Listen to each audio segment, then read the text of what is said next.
पहिले 1.25 वर्ष आमचा महापौर असणार भारतीय जनता पक्षाचा आणि पुढच्या 1.25 वर्ष हे उबाटाचा महापौर राहणार आहे आणि उपमहापौर आणि आम्ही त्यांच्या गटाला जे उबाटा आणि जे अपक्ष आहे त्यांच्या गटाला दिला आणि त्यांच्यापैकी जे काही नाव ठरेल ते उपमहापौर होतील आणि पुढच्या 5 वर्षी चंद्रपूर शहराच्या सर्वांगीण विकासासाठी आमचे मार्गदर्शक नेते आदरणीय सुधीर मुनगंटीवार यांच्या नेतृत्वात आम्ही हे आघाडी केली आहे। शहराच्या सर्वांगीण विकासासाठी हे स्थानिक पातळीवर उबाटासोबत आम्ही आघाडी केली आहे आणि पुढच्या 5 वर्षी आम्ही शहराच्या सर्वांगीण विकासासाठी उबाटा आहे, आमचे जे सोबत अपक्ष आहे आणि आमचे शिंदे सेनाचे एक नगरसेविक आहे त्याच्यासोबत मिळून काम करू। ते बाकीचे विषय झालेले आहे आमच्या सोबत, आमचा लेखी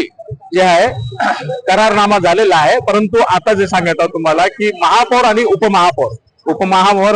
महापौर भाजपचा आणि उपमहापौर त्याच्या जे उबाटा सेना आहे त्यांच्या गटाचा राहील आणि तो नाव त्यांचा वैयक्तिक विषय आहे, तो कोणाला उपमहापौर करतील ते माहिती।